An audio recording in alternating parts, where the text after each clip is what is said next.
반갑습니다. 구독과 좋아요로 영상을 공유해 주시면 복음이 널리 퍼져나가는 데 큰 도움이 됩니다. 오늘도 영상 간증을 통해 보이지 않는 곳곳에서 모든 것이 합력하여 선을 이루시며 일하시고 계신 하나님께 감사로 영광을 올려드립니다. 오늘 영상은 불신 가족들 속에서 예배자 한 사람이 가정 예배를 드리며 가족들이 복음화된 내용과 온 가족이 가족 MT를 다녀오면서 주셨던 은혜들을 영상 간증으로 준비했습니다. 주님께서 주시는 은혜가 있으시길 소망합니다.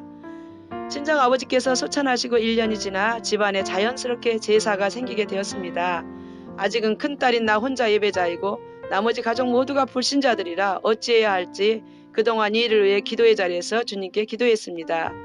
가족 구원의 전략 중에 한 가지가 있다면 첫째 자녀를 먼저 전도하는 것입니다.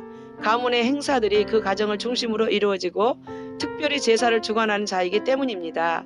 그래서 큰 남동생을 위해 제일 기도도 많이 하고 핍박도 크게 일어났던 상황이었습니다. 동생과 제사 문제를 상의하기 위해 만났습니다. 아버지가 중환자실에서 세례받으시고 천국 가시는 것을 보았던 동생에게 동생은 하나님을 모르기 때문에 제사를 지내지 않는 것은 불효자라고 생각될 테니 먼저 누나가 예배를 인도하고 나면 제사할 사람은 제사하는 것으로 타협할 수밖에 없었습니다. 그렇게 우리 가족은 가정 예배와 제사를 2년 정도 겸하다가 그 후부터 지금까지 하나님께 가정 감사 예배로만 드려지고 있습니다. 아버지의 영혼이 이미 천국에 가셨기에 아버지를 위해 예배드리는 것이 아니고 1년에 한 번 모여서 아버지가 천국 가신 걸 감사하며 가족들이 구원받길 기도하고 복음 전하며 서로 교제하는 시간으로 보냈습니다. 매년 설 뒷날에 가정 예배를 드리면서 큰 댁 작은 댁 친지 분들까지 모두 모이시면 친정집 대청마루까지 꽉 차게 식구들이 모였습니다. 제사를 지내는 줄 알고 참석했던 사촌 오빠가 화를 내며 예배를 방해하기 시작했습니다. 사촌 오빠는 제사를 지내지 않는 것이 아버지께 불효한다는 생각 때문이었습니다. 나를 그토록 핍박하던 큰 남동생이 내가 입을 열기도 전에 먼저 나서서 사촌 오빠에게 양해를 구했습니다. 큰 누나가 아버지께 복음을 전했고 목사님께서 세례를 주셔서 받으시고 천국에 가신 상황을 전하고 예배 후에 제사를 지내면 된다고 하며 남동생은 사촌 오빠를 진정시켰습니다. 그렇게 상황이 잠잠해졌고 다시 예배를 드리게 되었습니다. 첫 예배를 드리는데 모두가 불신자들이다 보니 하나님께 은혜를 구하며 드리는 예배는 믿음의 예배일 수밖에 없었습니다. 또한 눈물 없이 드릴 수 없는 간절한 예배일 수밖에 없었습니다. 쉬운 찬송가와 말씀으로 예배 순서지를 복사해서 드려도 아무 반응이 없는 예배는 정말 힘이 들었습니다. 주님 도와주세요. 어떻게 예배를 인도해야 할까요? 그렇게 기도할 때 주님께서 지혜를 주셨습니다.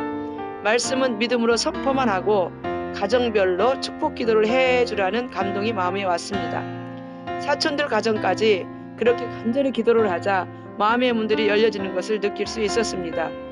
예배를 마치고 온 식구가 장작불을 피워놓고 둘러서서 해산물을 구워 먹으며 교제를 나누었습니다.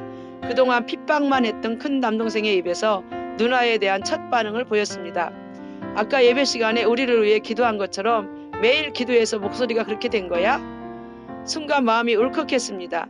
사실 가족 구원을 위해 내가 할 수 있는 것은 눈물의 기도뿐이었습니다. 전에도 듣지 못하고 소통이 되지 않다 보니 애통하며 부르짖어 기도할 수밖에 없던 것인데 그 사실이 확인되는 순간이라 감동이 되었습니다. 하나님께서 1년에 한 번 온 식구들이 모여 드리는 가정 예배를 통해 한 사람 한 사람을 불러주시고 혼자 외롭게 서 있던 예배자 한 사람을 받으시고 함께 할 수 있는 예배자를 매년마다 세워주시는 축복을 주셨습니다.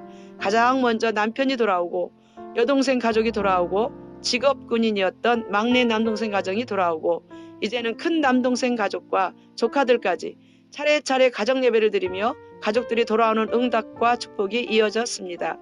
예배에 참석했던 사촌 여동생에게도 복음이 전해지면서 작은 댁에도 복음화가 진행 중이고 처음에 한 명으로 시작된 예배가 집안 거실이 비좁을 정도로 30명 넘게 하나님께 감사 예배를 드리게 되었습니다. 한 알의 밀알이 땅에 떨어져 썩지 않으면 한 알 그대로 있고 죽으면 많은 열매를 맺느니라. 요한복음 12장 24절 하나님의 말씀처럼 가족들이 구원받는 일에 나를 사용해 주신 하나님의 은혜가 얼마나 감사한지 말로 표현하기가 어렵습니다. 친정 가족들이 복음화되어 가면서 마음도 몸도 연합되어 가고 모이는 시간들이 점점 많아졌습니다. 여름방학과 겨울방학 때 온 가족이 펜션 하나를 얻어서 3박 4일 정도를 가족 MT로 다녀오게 되었는데 정말 은혜롭고 행복한 시간들이었습니다. 조카들이 어리고 자라날 때라서 식구들이 모이는 것을 정말 기다리며 즐거워했습니다. 식단 메뉴를 짜서 시장을 보고 매 식사 때마다 돌아가면서 가정별로 담당을 시켜주고 설거지까지 담당하는 걸로 하며 다른 가족들은 쉬는 걸로 하다 보니 매번 식사 당번을 안 해도 되어서 좋았습니다. 그리고 당번이 될 때는 가족들을 최대한 맛있게 음식해서 섬기는 기쁨이 더했습니다. 낮에는 근처 공원이나 학교 운동장 같은 곳에서 두 편으로 나누어 점수를 내며 게임과 경기를 했습니다. 아가들까지 다 참여해서 할 수 있는 게임들을 했는데 얼마나 기쁘게 다 같이 즐거워하는지. 심판은 엄마가 보시는데 자기 마음대로 점수를 주시고 엄마가 이겼다고 하는 팀이 이긴 것에 대해 아무 불평도 없었습니다. 진 팀이 그 지역의 특산 음식을 사는 것으로 행복한 시간을 보냈습니다. 저녁이 되면 펜션 독채를 쓰기 때문에 시끄러운 거 신경 쓰지 않고 온 식구가 둘러앉아 복음성가를 불렀습니다. 큰 남동생이 기타를 잘 치고 음향에 감각이 있어서 집에다 음향 설치를 해놓았는데 MT 올 때마다 차 한 대에 꽉 채워 싣고 와서 반주를 했습니다. 아이들까지 다 모여서 복음성가를 부르고 가족들을 위해 기도를 하다 보면 작지만 무슨 부흥회하는 것 같은 마음도 들었습니다. 가족별로 기도할 일이 있는 가정 위에 다 같이 기도해주고 특별히 초, 중, 고 입학생들이 있을 때 둥글게 앉은 가운데로 나오게 해서 가족 모두가 손을 내밀어 축복하며 기도해주고 주일학교 안 빠지고 잘 다닌 조카들한테는 그때 한참 유행이던 문화상품권과 선물을 주었는데 이것 때문에 아이들이 좋아하며 가족 MT를 기다렸습니다. 겨울방학 때 가는 MT 때는 엄마가 그 기간은 장사를 안 하시고 우리 자식들 맛있게 먹이신다며 해산물을 많이 가져오셨습니다. 펜션에 둘러앉아 평상시에 먹지 못했던 귀한 음식을 나누어 먹다 보면 몸과 마음이 건강해지는 것 같습니다. 가족 MT를 통해 온 가족이 한마음 되어가고 하나님께로 그 마음들이 열어지면서 믿음을 성장시켜가는 아주 귀한 시간을 보내게 되었습니다.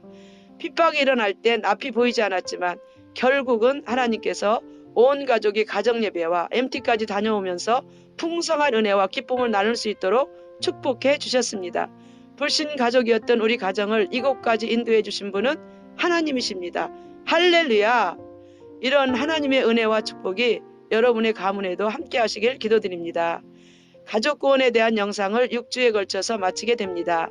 다음 주부터는 가문을 구원한 복음의 능력이 지역을 통해 확산되어가는 은혜를 영상 간증으로 이어가겠습니다. 오늘 영상도 함께 해주셔서 감사합니다. 다음 영상에서 뵙겠습니다.